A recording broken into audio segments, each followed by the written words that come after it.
want to start there, but I also want them to kind of understand where you came from because I always like to kind of highlight the different walks of life that exist at FFL because there's somebody that looks like somebody um, really across the country. So where were you before Family First Life, and then why Family First Life?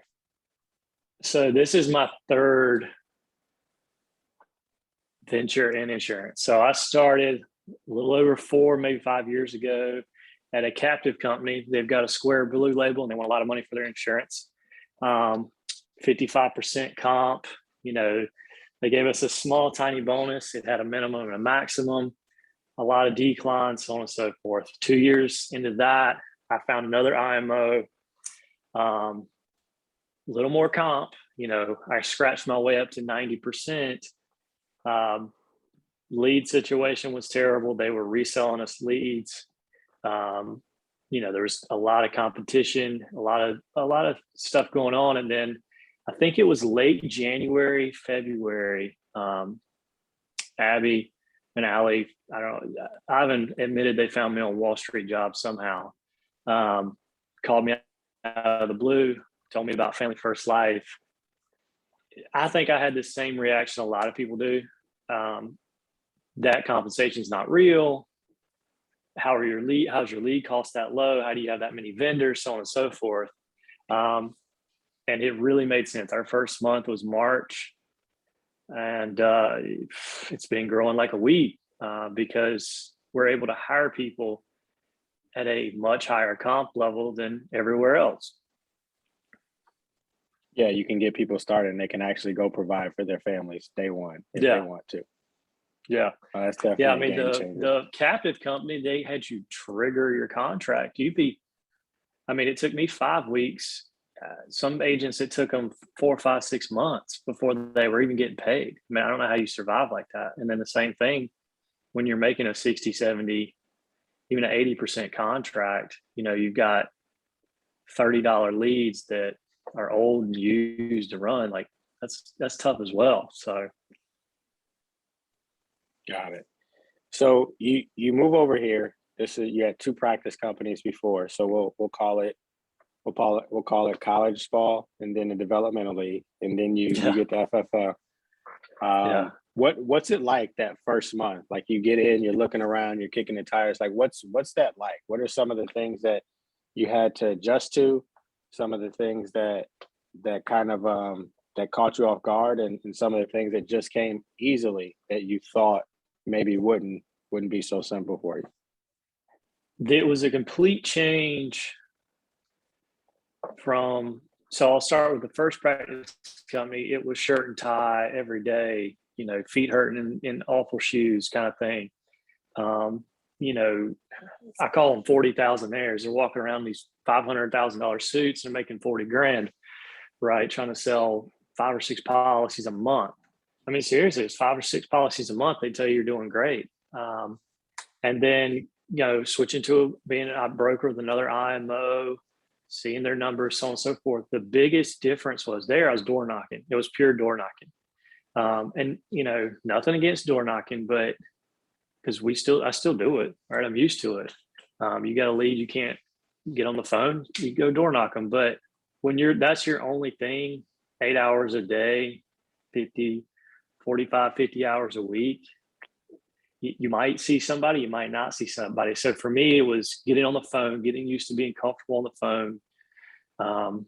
And we're 7 months later, and I'm still not going to say I'm an expert on it. It's a growing thing.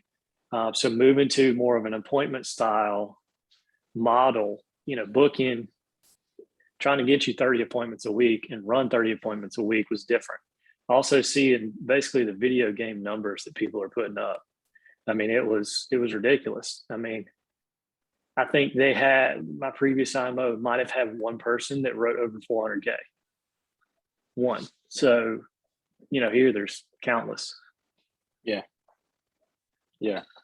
Okay. So you come over here, obviously you see the system. What made it so easy? Because 7 months VP, some people it takes years to get there. I know for me it took years to get there. but 7 months, what made it so easy for you to go from zero, from basically the starting blocks to an agency doing $150,000 here when you that's not something that you did at the other two companies?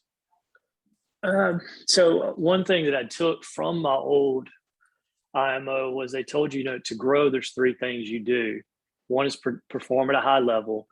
Two was, Mhm. their thing was get them in the car, right? So here it's more so get them on the phone, get to talking to them. And then three, show them your deposits. I mean, that's what's going to talk to people is money, right? And I use the same model, except it's, Sean Mike says it. I haven't said it. Probably heard you say it. It's like everybody will come here because they know how to use a calculator, right? And you show them, okay, here you're making 55%. On 1,000 AP, you made $550, right? Over here, you're going to make 1,000. It's math, so that's really what it's been, is me having a team, one that wants to grow. I've got some incredible managers that want to grow. They've bought into the system. They're doing all the right things. You buy leads, you call them, you go see them, you help them, you get paid. A couple of days later, rinse and repeat. Right. Yeah. So for me, I was used to that system with the old company, was show them, perform at a high level, show them your deposits. But now I can offer them 30 and 40 points higher in comp. It could be us between them and another IMO, right? I'm offering them over 100, they're offering them 60. Again, calculator. Like, we all can do math. So, and the ease of the training system, sometimes I feel lazy telling people, like, hey, look, here's the video on YouTube. Go watch this. Call me if you have any questions, right? So the training system's there. These calls are great. It's just getting people to plug into the system. We're not doing anything extraordinary. We're not doing anything like weird or out of place. Like, we're just plugging in. Yeah. Then Now, you said you had some great managers. What are you doing recruiting wise? Did you bring a lot of people over with you? Are you a lot of it cold market? Because I mean, again, a lot of people struggle getting to that $100,000, $150,000 plateau, and you did it all in the same month. Yeah. So by the standards of my first company, I did very well. So they sent me to the different conferences and training things. They parade you around, like a show pony when you hit certain numbers. And so I got to meet a lot of people in the industry across the nation. And a lot of them, it was just simple. Hey guys, look, we're making 55. Now I can give you twice as much, but it's been keeping those relationships the last 3 or 4 years. And now they have a system as well that they can show people, hey, look guys, 55%, we can give you double. Yeah. And again, getting them to buy into, hey, buy leads, call them, go see them, help a family, rinse and repeat. But I did not bring a lot from the previous IMO. They actually held all my contracts. So when I got here, I had about 3 carriers to work with. And I was used to having 9 or 10 at my disposal. So I basically had Prosperity, AIG, and AmAm to start with, because we didn't use AIG lets you double contract, and the other two we didn't have. So that was a grind. But yeah, I brought, I think, 4 or 5 of them over. So not many. Got it. Now let's go back before insurance. You don't seem old enough to have had 3 stints in insurance spanning 4 years. What did you do before insurance? Like, how did you get into insurance to begin with? So I went to school for exercise physiology, and anybody that knows that field knows you probably have to go to grad school. I was looking at PT school. Yeah. And I did all the shadowing hours and looked at all the stuff and realized, like, I can't do this for 40 years. Like, I can't sit in an office and do this for 40 years of my life. And then, I worked in gyms doing sales and stuff for different, if there's a gym franchise, I've probably worked there.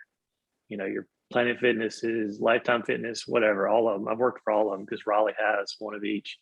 And then out of the blue, I had a friend that called me and he needed a PE teacher. So I taught PE for 3 years prior to insurance. And I was dating my now wife, and teachers in North Carolina make $35,000 to start. Killing And it. yeah, that doesn't go very far when you stretch, your bills and everything. And I was looking to get married, and I went and looked at diamond rings, and they're not cheap. So I was like, I've got to figure this out. So it sounds silly. I literally Googled careers that can make you a millionaire. And I found a top 10. And then from there, what I did was found which ones had the lowest barrier of entry, right? Like, I'm not going to be a doctor, a lawyer. I don't remember some of that. I'm not a tech guy. Like, I'm not going into IT. And I was like, financial services. Oh, you get a license? Like, how do you do that? It takes a couple weeks, so that was really what it was figuring out what can I do? What's got a low barrier of entry that I can control my success, right? I'm not a good salary employee. I told that principal that when he hired me, like, I'm not a good salary person. Like, I'm going to give you the bare minimum. But now when I've got, you kill what you eat, so to speak, like, I'm going to go get as much as I can. Man, that's great. So VP now, obviously you have an agency that you said was growing like a weed. What's next? Like, what are you looking at? Obviously that's behind you. What are you looking at now? What are you going to do next? What things are you putting into place, and kind of how are you structuring yourself now to continue to grow at that pace and beyond? Next is going to be, add to our staff. We've got an admin, we've got a recruiter.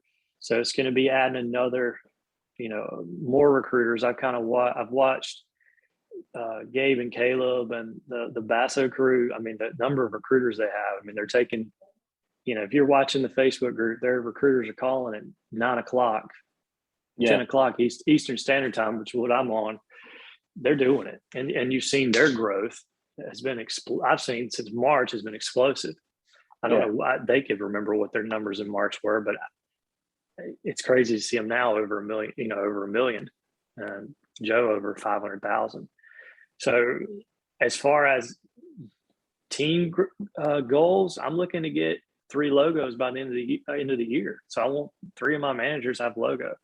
I think we've got 2 that they're right on the doorstep, and then we've got some other ones that I think you're getting ready to, really take big steps and strides and get there. So, I mean, no offense to you guys on that manager leaderboard, but we're coming. Like, we're coming for you. No, it's welcome. And anything we can do to help you get there, it's just a phone call away. Yeah. Just in parting shots, having been at 2 other IMOs before FFL and kind of knowing a little bit about the industry before you got here, I don't have that luxury. I just heard the horror stories. What kind of advice would you give somebody sitting at that seat where they may be just buying their first batch of leads, trying to figure out whether or not it works or it's worth it, or somebody coming over from another IMO, not really sure if they made the right decision? What would you say to them? What's that conversation sound like?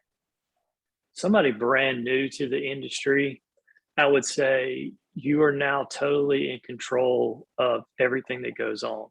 Sometimes in other careers, you may not can control who your boss is. You can't control, every aspect of your business, but now you have full control over your business, and you can control the hours you work, how much you spend in leads, and your activity. This is an activity job. This is a contact sport. The more people you contact, the better off you're going to do.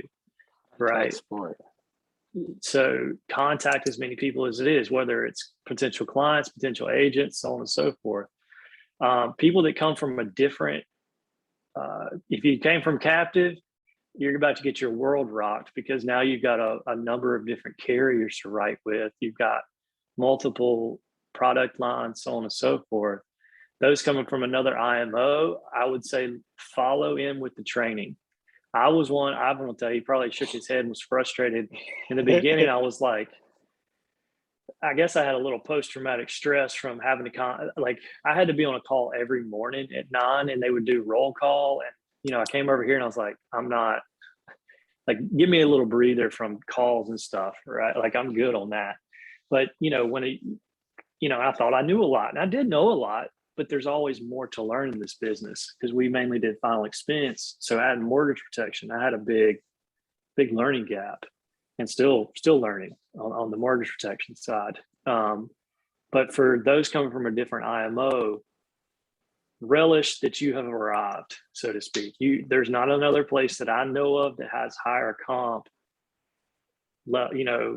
the training system, the lead availability, so on and so forth. And I did my research because I was with the old IMO for 2 years. So making a switch for me it's a big deal.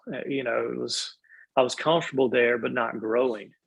And you hear all the crazy stories when you're on the other side and now you're here. You are in the best Yeah. place. You really are in the best place.